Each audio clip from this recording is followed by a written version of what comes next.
Pertama, orang tua pengennya saya jadi dosen. Saya merasa belum percaya diri untuk menjadi dosen. Saya nyaman di pekerjaan saya dengan sekarang, tapi ada beban tanggung jawab. Bakti saya terhadap orang tua saya tuh sebaiknya seperti apa?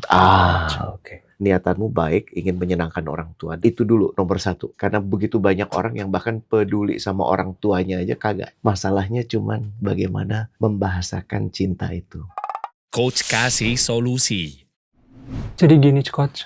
Pekerjaan saat ini, saya merasa bahwasanya pekerjaan yang saya lakukan itu tidak sesuai dengan background pendidikan saya S2. Di pekerjaan sebelumnya setelah S1 tuh memang saya di dunia retail dan marketing. Saya sebagai promotor di salah satu brand smartphone yang ada di Indonesia yang cukup besar juga. Kemudian saya ada keinginan belajar lagi kan, Coach. Jadi saya ambil S2. Harapannya memang dengan saya S2 tuh saya bisa dapat kerjaan yang lebih dari sebelumnya. Karena keinginan orang tua, yang pertama, orang tua pengennya saya jadi dosen, jadi pengajar, dan sebagainya, seperti itu.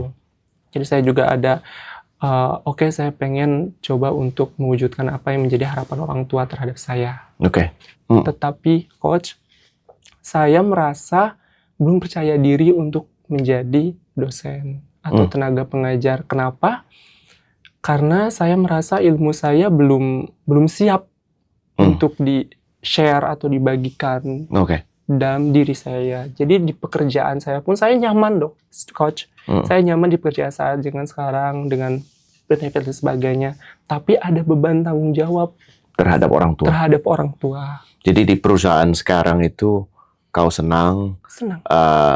perlakuan organisasi kepadamu baik, kemudian gaji oke. Ya gaji selalu kurang biasanya sih, tapi oke lah ya. Terus ada ruang untuk bertumbuh di organisasi ini? Ada ya. Sangat terbuka. Tapi kemudian orang tuamu itu menginginkan kau jadi dosen. Betul. Oke, yang kau harapkan dari sesi ini apa? Yang saya harapkan, saya sebagai anak, Coach, bakti saya terhadap orang tua saya tuh sebaiknya seperti apa? Oke. Karena ada beberapa alasan. Apakah dengan saya jor-joran, selalu gitu kan? Selalu apa? Ya selalu bisa ngirim, alhamdulillah, ngirim sesuai lah. Bisa ngirim? Alhamdulillah. Tapi gini, kita ngobrol ya. Ada beberapa yang harus diurai dan akan mendapati respon saya lugas banget gitu. Tapi yang paling penting, niatanmu baik, ingin menyenangkan orang tua. Dan itu dulu nomor satu. Karena begitu banyak orang yang bahkan peduli sama orang tuanya aja kagak. Kebayang ya? Dan kau sekarang kepusingan hidupmu, kalau aku bayangkan, di samping urusan kerja adalah membahagiakan orang tua. Itu keren banget. Pahami ya? Ya, karena banyak yang nggak peduli bahkan. Gue ngejalanin apa yang gue mau. Orang tua gue ngeliat gimana, terserah dah.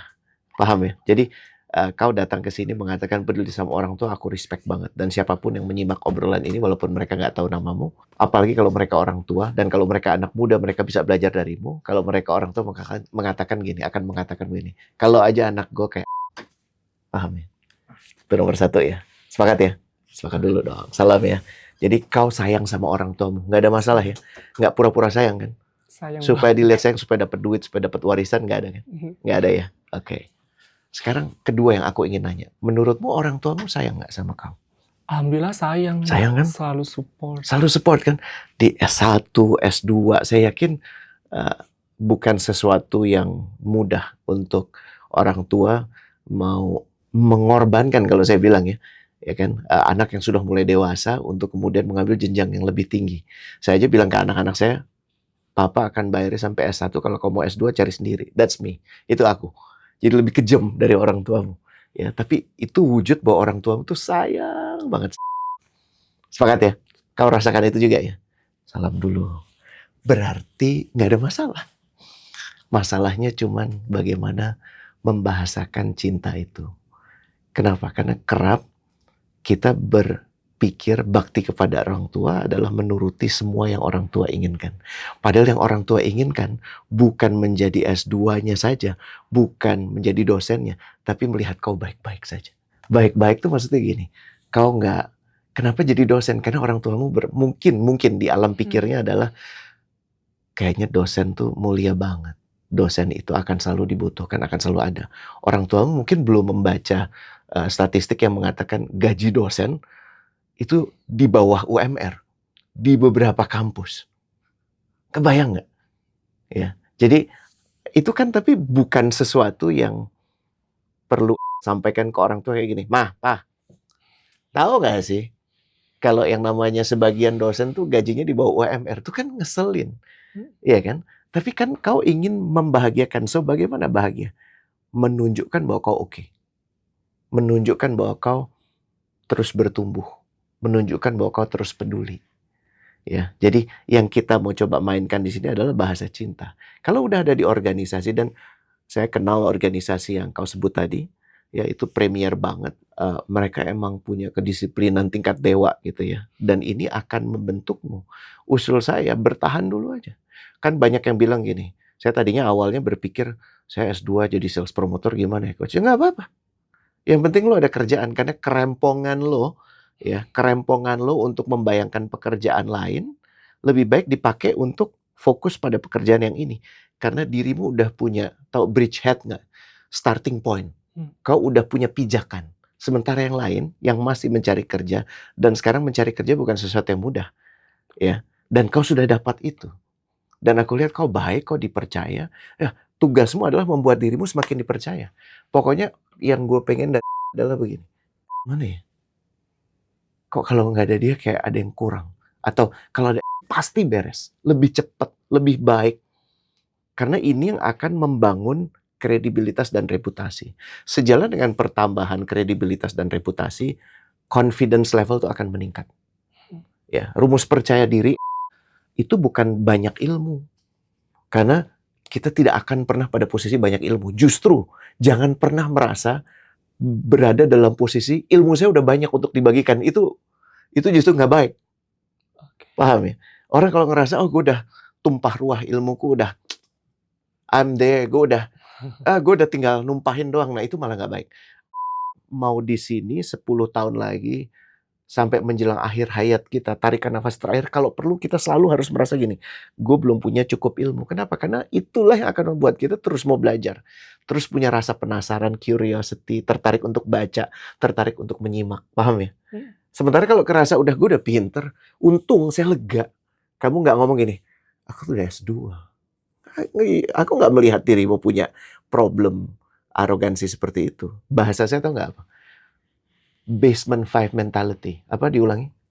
Basement 5 5 mentality. Jadi kan ada ada floor, ya kan, ada lantai dasar. Basement 1, 2, 3, 4, 5. Paling bawah tuh biasanya. Jadi kalau mentalmu di basement 5, lo akan merasa dimanapun, ya emang gue di sini. Jadi nggak perlu merasa kalau kita ada di lantai 3, turun ke lantai 1 kayaknya turun, betul nggak? Jadi kalau udah di lantai 5, ya udah kerjaan apa, ngudek kopi, gue ngudek kopi deh. Problemmu katanya confidence. Rumus confidence itu bangun reputasi. Reputasi itu dibangun dengan hari 1, 2, 3, 4, 5, hadir terus, hadir tuntas. Apapun yang lo kerjakan saat ini, dimanapun kau nanti, pekerjaan-pekerjaan yang akan datang, akan selalu ada orang lain yang lebih hebat, lebih jago, lebih berpengalaman dari kau, betul nggak? Betul. Tapi kenapa yang dapat pekerjaan ini? Jadi caranya, nomor 1, ya kalau tadi bangun reputasi, nomor 2 apa? Rumus bersyukur. Rumus percaya diri, bersyukur.